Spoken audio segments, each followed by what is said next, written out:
Dear friends, once again, welcome to Biblical Parivartana. Welcome to Daily Devotions. దేవుని ప్రేమ ఇదిగో July 26కి చెందినటువంటి వాక్య భాగం అపోస్తల కార్యాలు 13వ అధ్యాయాన్ని ధ్యానించుకుందాం.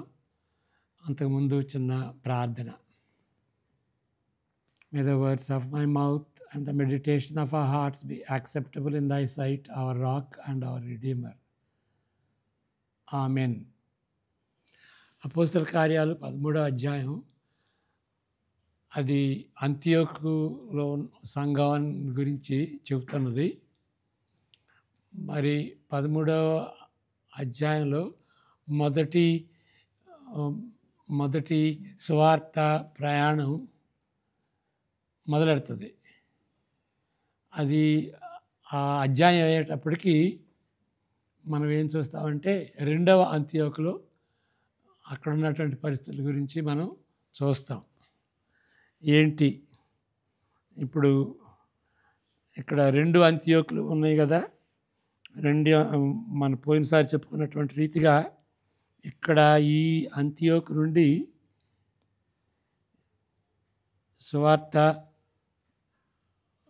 ప్రయాణాలు, పౌలు ప్రయాణాలు 3 ఇక్కడ నుండి బయలుదేరినాయి.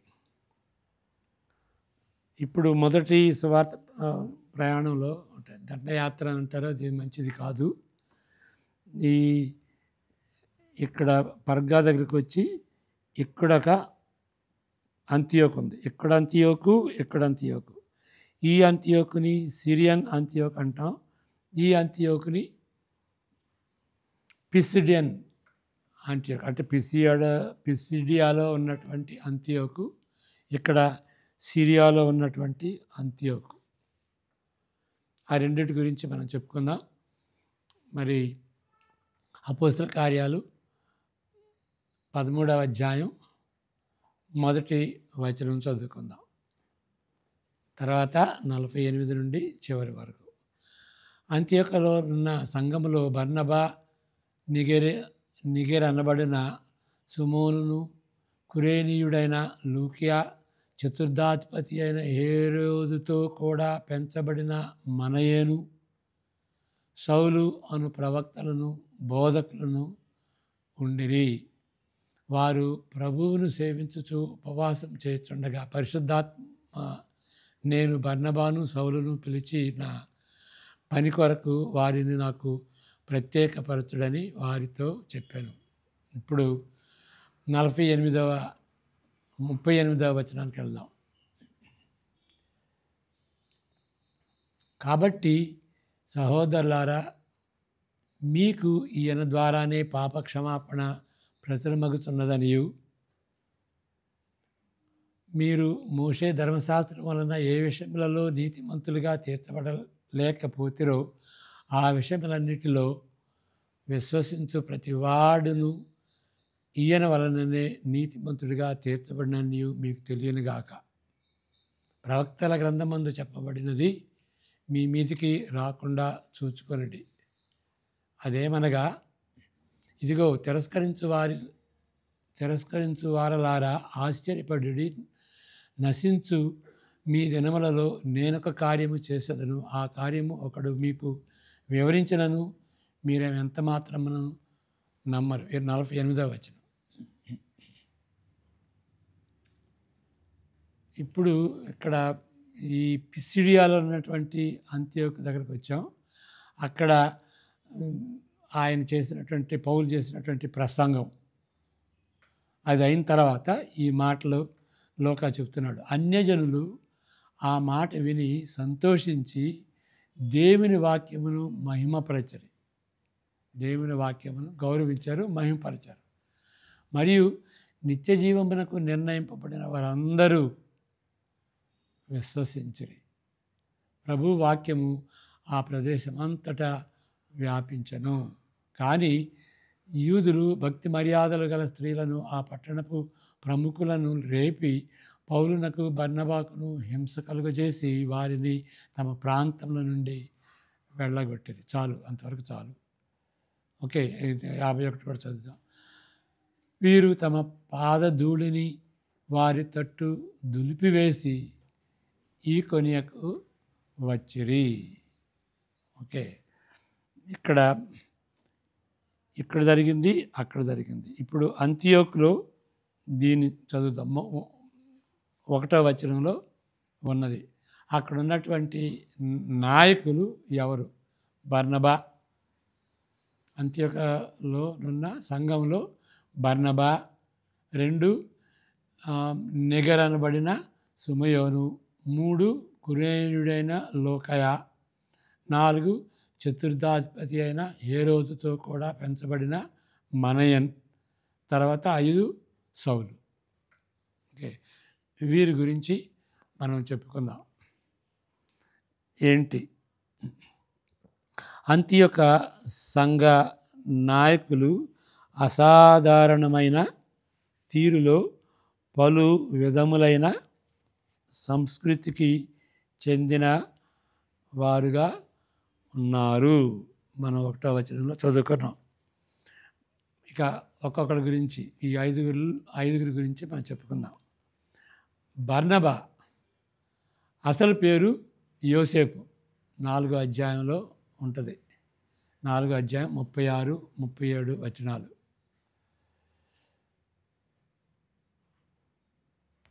ఆయన కుప్రాలో పుట్టిన లేవీయుడగు యోసేపు అను ఒకడుండెను. అతనికి అపోస్తులు హెచ్చరిక పుత్రుడు అని అర్థమిచ్చు బర్నబా అను పేరు పెట్టి ఉండిరి. ఓకే, ఆయన కుప్రాకు చెందిన లేవీయుడు. ఇక్కడ యెరూషలేము సంఘము చాలా వేగముగా ఎదుగుతున్నందున అందరి పేర్లు గుర్తించుట అపోస్తలులకు అసాధ్యమైంటుంది. పురికొల్పే అద్భుతమైన వరం. పురికొల్పే, ఆదరించే, హెచ్చరించే అని ఈ 3 విధాలుగా ఆ గ్రీక్ మాటని అన్వయించవచ్చు, ట్రాన్స్లేట్ చేయవచ్చు. పురికొల్పటం, లేకపోతే ఆదరించటం, ప్రోత్సాహపరచటం. ఇక్కడ మనం చదివిన దానిలో హెచ్చరించుట అని ఉంది. దాని ఫుట్ నోట్స్ చదివితే ఆదరించుట. ఆ యొక్క వరాన్ని, అద్భుతమైనటువంటి వరాన్ని దేవుడు ఆయనకి ఇచ్చాడు. కాబట్టి ఈ యోసేపు ఆ విధంగా గుర్తించబడ్డాడు. దీని ఫలితంగా తన స్వభావాన్ని ప్రతిబింబించే మారు పేరు ఆయనకి ఇవ్వబడింది. బర్నబా అనేటువంటి పేరు అంటే హెచ్చరిక పుత్రుడు లేక ఆదరణ పుత్రుడు. ఇక రెండవది నిగర్ అనబడిన సుమయోను. మరి నిగర్ అంటే ఆ పదానికి బ్లాక్, నలుపు అని అర్థం. అంటే నల్ల సుమయోను, బ్లాక్ సుమయోను అని దాదాపు ఖచ్చితంగా చెప్పవచ్చును అని ఈయన కార్సన్ గారు ఎందుకు అంటున్నారు అని అంటే, నల్ల సుమయోను అని దాని మీద రీసెర్చ్ చేశాడు. కాబట్టి ఎక్కువ భాగం ఆయన ఇచ్చేటువంటి ఆ ఇంటర్ప్రిటేషన్కి అనుకూలంగా ఉంటుంది. కానీ 1, 2 వ్యతిరేకంగా ఉంటాయి. వేరే విధంగా కూడా అర్థం చేసుకోవచ్చు. కాబట్టి దాదాపు ఖచ్చితంగా అని చెప్తున్నాడు. మరి ఇప్పుడు అమెరికాలో కానీ బ్రిటన్లో కానీ బ్లాక్ వాళ్ళు ఎవరు? వాళ్ళు అంతకుముందు మరి బానిసలుగా వచ్చారు కదా. కాబట్టి ఆ అర్థం కాదు ఇక్కడ, దానికి వేరుగా ఉన్నటువంటి అర్థం. ఓకే, బానిసత్వం ఆర్థిక వ్యవస్థకు కానీ దానికి చెందింది కానీ బానిసత్వం అనేది, లేక సైనికులు వశము చేసుకుంటూ కానీ ముడిపడి అన్నది. ఎవరైనా సైనికులు వెళ్ళి వాళ్ళని బానిసలుగా చేసుకోవచ్చు, ఆ సోల్జర్స్ని. లేకపోతే ఆర్థిక వ్యవస్థను బట్టి వాళ్ళని అమ్ముకోవచ్చు.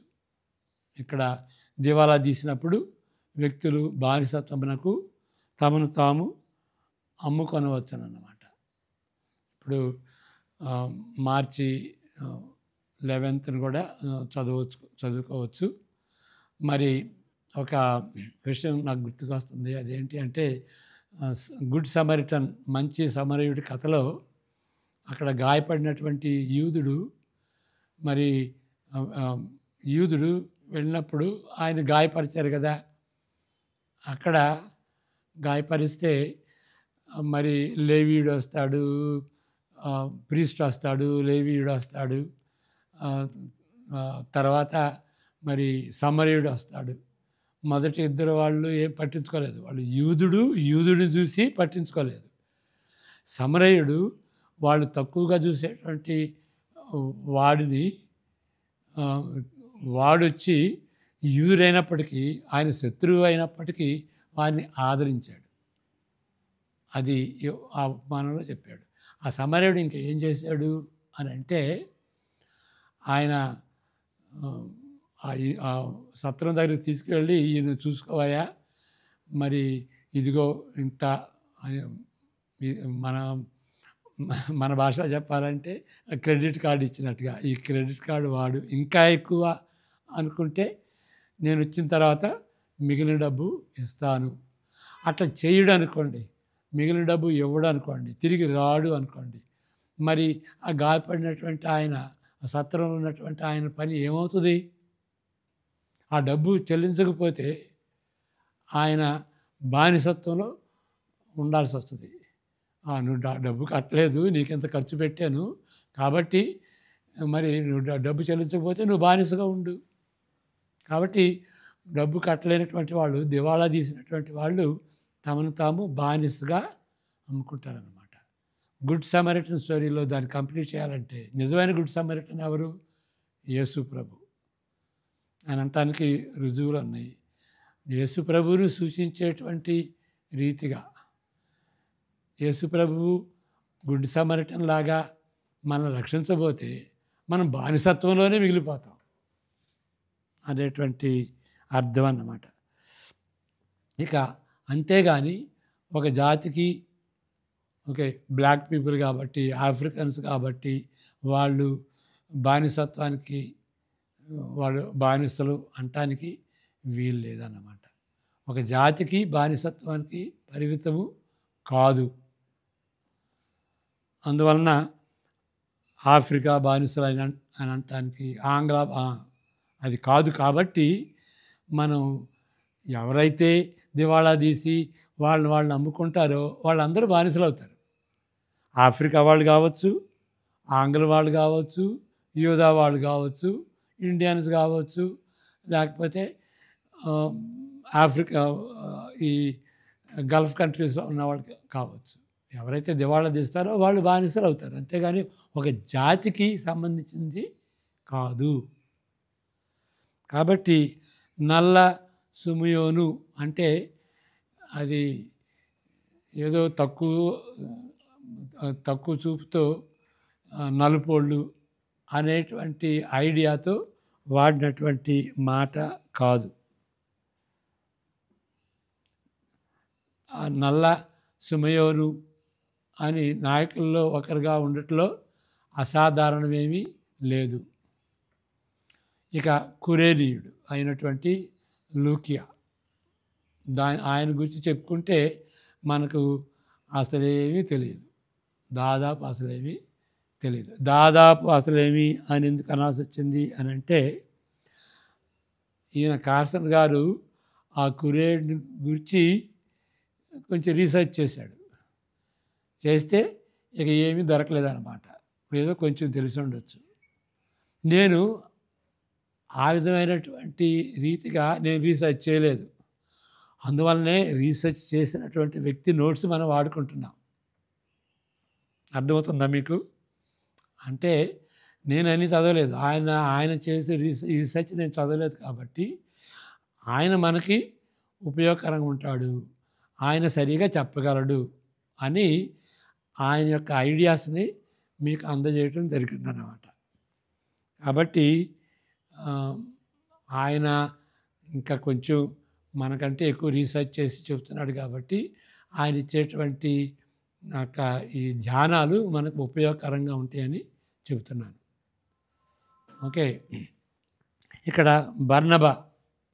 బర్నబా వలె మధ్యధరా సముద్రపు దీవికి ఆయన చెందినట్లుగా ఉంటుంది. ఆయన కొంచెం రీసెర్చ్ చేసి ఆ మాట చెబుతున్నాడు అన్నమాట. ఇక గ్రీకు భాషలో యూదుడు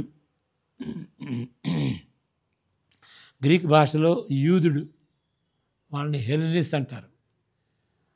మరి గ్రీకు భాష మాట్లాడేటువంటి వాళ్ళు యూదులు చెదిరిపోయి అక్కడక్కడ సామ్రాజ్యం అంతా చెదిరిపోయి వాళ్ళు గ్రీక్ భాష మాట్లాడటం నేర్చుకున్నారు. వాళ్ళని హెలెనిస్ అంటారు. కాబట్టి ఈయన ఆ పేరు యొక్క రూపాన్ని బట్టి ఆ పేరు యొక్క ఎండింగ్ని బట్టి మనం ఏం తెలుసుకోవచ్చు అంటే ఆయన హెలెనిస్ట్ అని తెలుసుకోవచ్చు. ఆస్ అని ఎండింగ్ ఉంటే ఆయన యూదుడు, యుఎస్ అని ఎండింగ్గా ఉంటే అది ఆయన హెలెనిస్ అని మనం అని తలంచుకోవచ్చు. వాళ్ళ ఇప్పుడు రావ్ అని అంటే ఆంధ్రవాడు, రెడ్డి అంటే ఆంధ్రవాడు, మేనన్ అంటే కేరళవాడు. ఓకే. ఆ విధంగా ఆ పేరుని బట్టి ఈ ప్రాంతానికి చెందినవాడని మనం ఎట్లా గుర్తిస్తామో అక్కడ ఆ పేరుని బట్టి ఆయన హెలెనిస్ట్ అంటే గ్రీక్ మాట్లాడేటువంటి యూదుడని మనం చెప్పుకోవచ్చు. ఇక మన యేసు కాదు, మనయేను అని ఇక్కడ కొంచెం దిద్దుకోవాలి. మనయేను ఆయన ఈ రాజవంశంతో సంబంధాలు కలిగి ఉన్నట్లు ఇక్కడ హేరోదుకి కొంచెం అంత కాదు, అసలైనటువంటి రాజవంశీయుడు కాదు ఆయన. అలాంటి కొంచెం రాయల్ బ్లడ్ ఉందన్నమాట. హేరోదుతో కలిసి పెరిగాడు ఆయన. ఎవరు? మనయన్. ఇక తర్వాత సౌలు సంగతి. ఓకే. స్వయంగా ఇప్పుడు సౌలు గురించి కదా మనం చెబుతుంది. ఇక సౌలు కూడా నాయకుడిగా ఉన్నాడు. ఈ సమయానికి ఆయన చాలా అనుభవజ్ఞుడై ఉంటున్నాడు. ఒక సువార్థికుడిగా, ఒక సంఘ కాపరిగా మరి చాలా చోట్లకి వెళ్ళి సువార్త చెప్పి మరి సంఘాలు స్థాపించాడు కదా. 15 సంవత్సరాలు అనుభవం గల బైబిల్ బోధకుడిగా ఉన్నాడు. అన్ని సంవత్సరాలు బైబిల్ బోధకుడని ఎట్లా తెలుసు? మరి గలతీ పత్రికలో ఉంటుంది చివరి అధ్యాయంలో, 6వ అధ్యాయంలో ఏంటంటే ఆయనకి గాయపు గుర్తులున్నాయి. వాటిని ఏమంటాడంటే ఆ గాయపు గుర్తులని యేసుక్రీస్తు ముద్రలు అంటాడు. సువార్తను బట్టి, యేసుక్రీస్తు సువార్తను బట్టి నాలో ఆ ముద్రలు ఉన్నాయి. అంటే యేసుక్రీస్తు గుణగణాలు అని అనుకోవచ్చు, లేకపోతే యేసుక్రీస్తు వలె ఆయన ఏ విధంగా గాయపడ్డాడో నేను సువార్తను బోధించడాన్ని బట్టి నేను కూడా గాయపడ్డాను. అలాంటి గుర్తులు కలిగినటువంటి వాడు. ఈ పిలుపును అనుసరించి అన్యజనుల పరిధిలో క్రమక్రమంగా ఆయన చొచ్చుకున్నాడు. ముందు ఎట్లా ఆయన యూదుల సునగోకి వెళ్ళాడు, అక్కడ టీచ్ చేశాడు. సరే, తర్వాత ఏమైందంటే కొందరు అక్కడ కూడా నమ్మారు, యేసుక్రీస్తుని నమ్మారు, స్వార్థ చెప్పినప్పుడు నమ్మారు. అయితే తర్వాత యూదులు ఈర్ష్యపడి ఏంటి మమ్మల్ని అన్యుల్ని ఒకటిగా చెబుతున్నావు అని వాళ్ళకి కోపం వచ్చి అపోస్తలుడైన పౌలు వెంట పడ్డారు, ఆయన్ని హింసించారు. అందువలన క్రమక్రమంగా మనం చదువుకున్నటువంటి దానిలో కూడా ఉన్నది, క్రమక్రమంగా ఆయన అన్యుల వైపు తిరిగాడు. అది అది చెబుతుంది. తర్వాత కొన్ని విషయాలు కూడా చెబుతాను. ఆయన కాళ్ళ దుమ్మి దులుపుకున్నాడు. దాని అర్థం ఏంటి?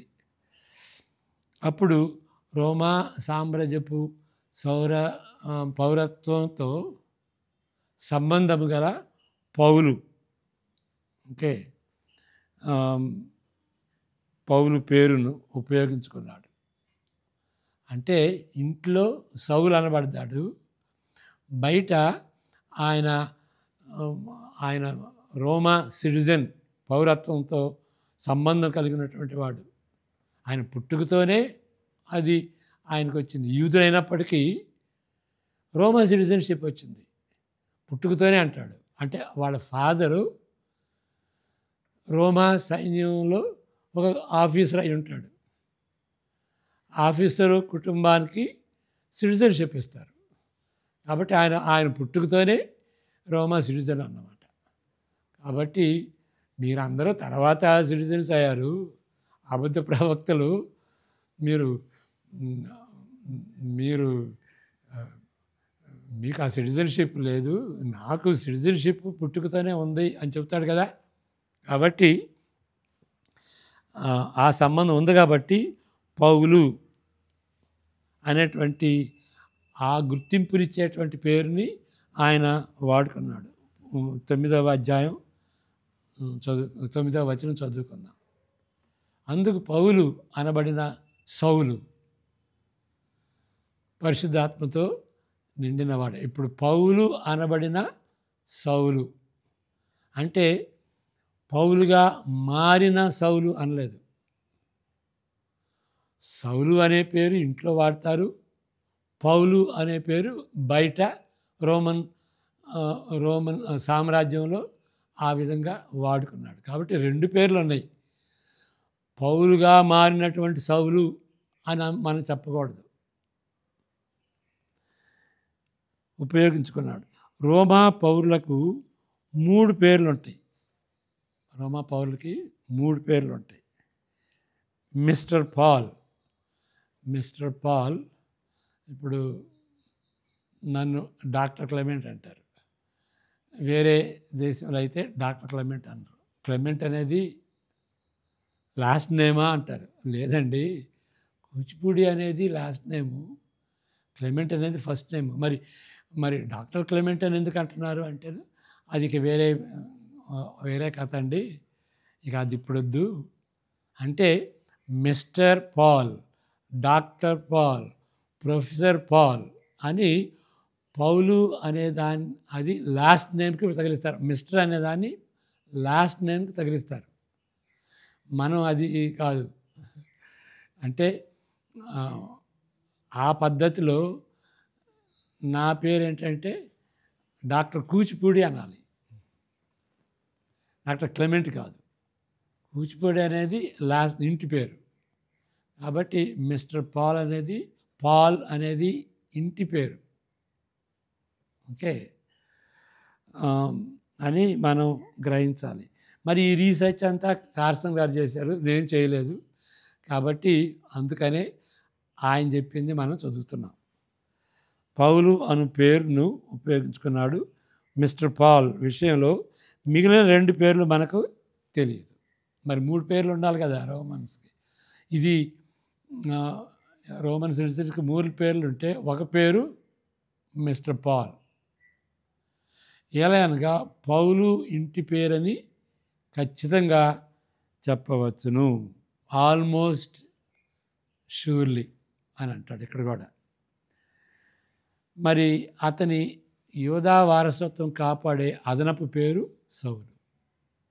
యేసుప్రభువు ఇంట్లో పేరు యోధా వారసుడు, ఇంట్లో మరి పౌలు అని పిలుస్తారు కదా, ఆ ఇంట్లో పెట్టేటువంటి పేరుతో యేసుప్రభు పిలుస్తాడు. సౌలా,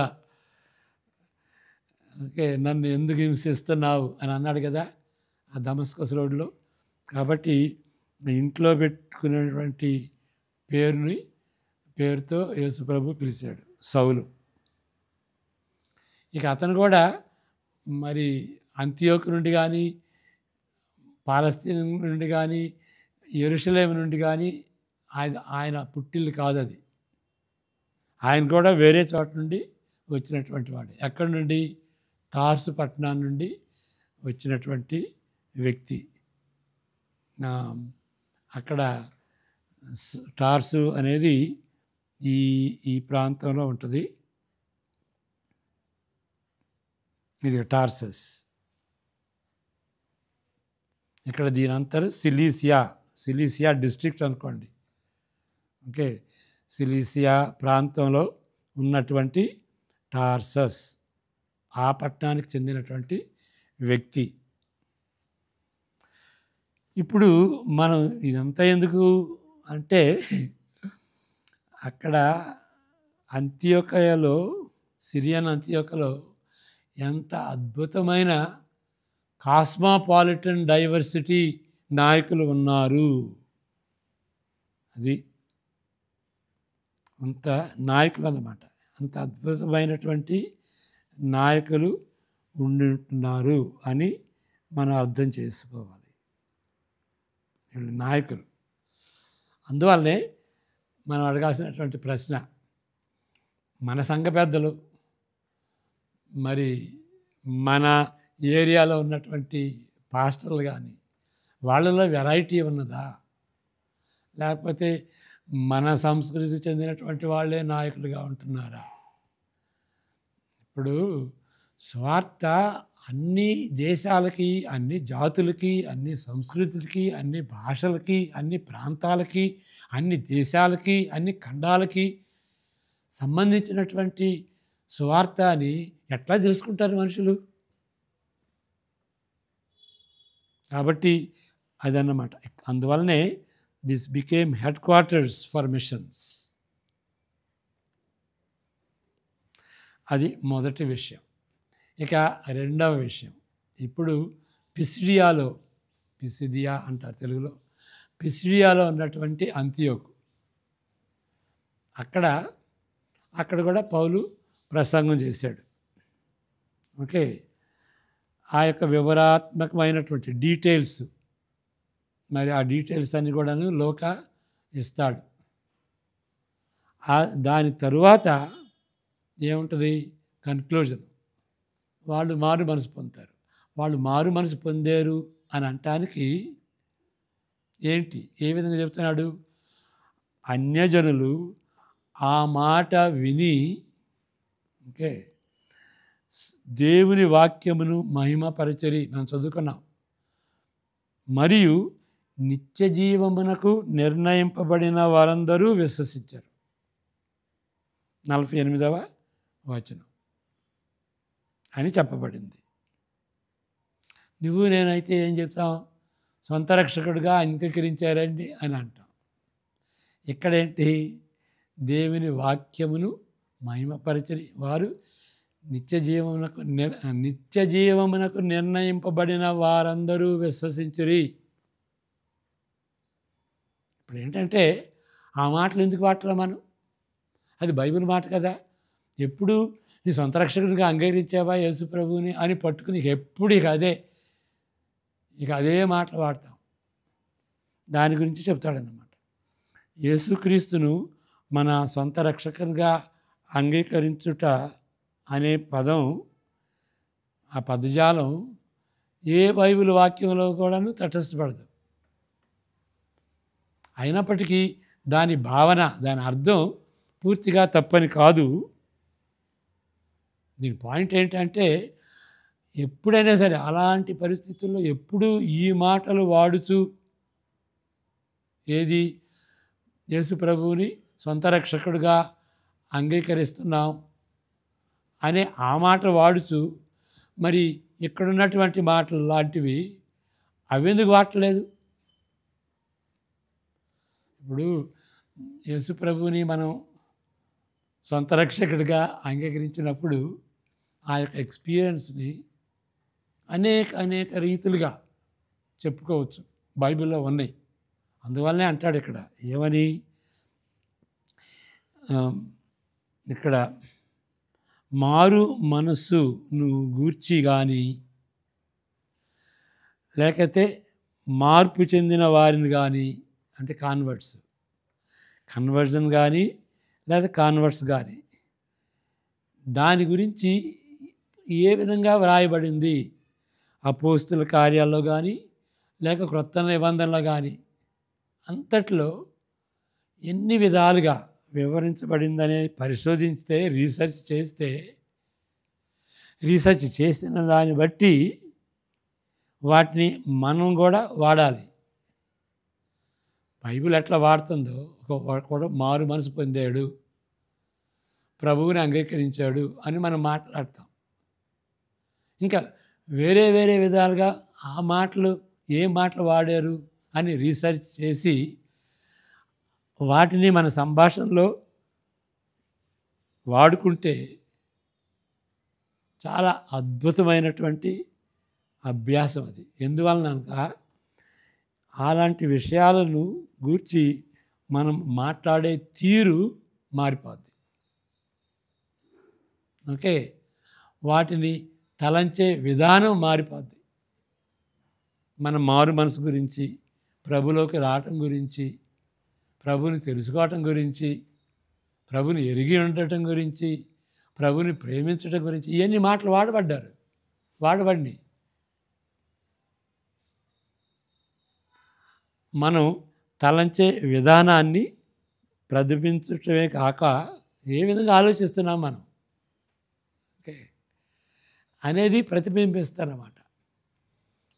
ఇప్పుడు నువ్వు ప్రభుని ఎరుగున్నావా అంటాం, ప్రభుని ప్రేమిస్తున్నావా అంటాం, నువ్వు మారు మనసు పొందావా అంటాం, నువ్వు మారేవా అని అంటాం, దేవుని ఎరిగి ఉన్నావా అంటాం, క్రీస్తు అనుచరుడివేనా అంటాం, నువ్వు క్రిస్టియన్ అయ్యావా అంటాం. ఎన్నో విధాలుగా ఉన్నాయి.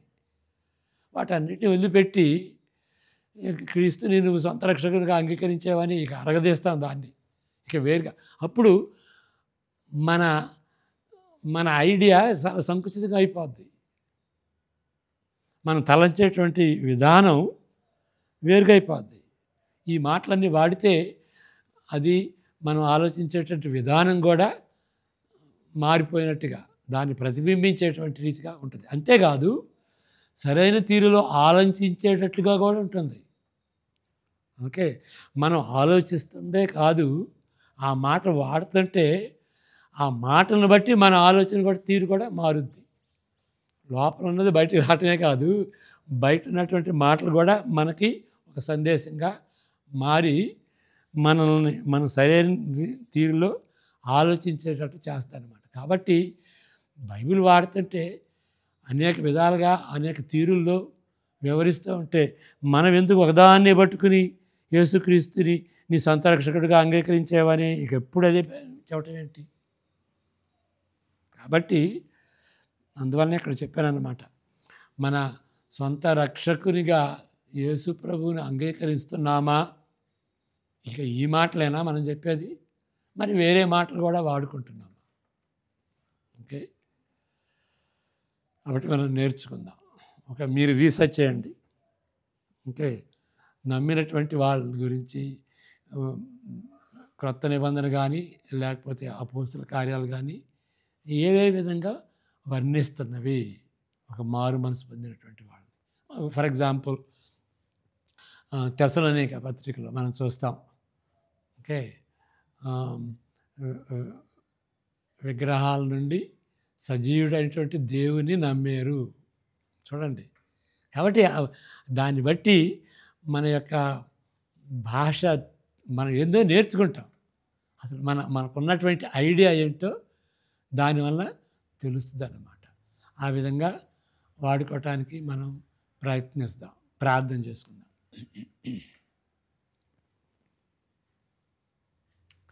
May the grace of the Lord Jesus Christ, the love of the Father and the fellowship of the Holy Spirit be with each one of us now and all the days to come. Amen.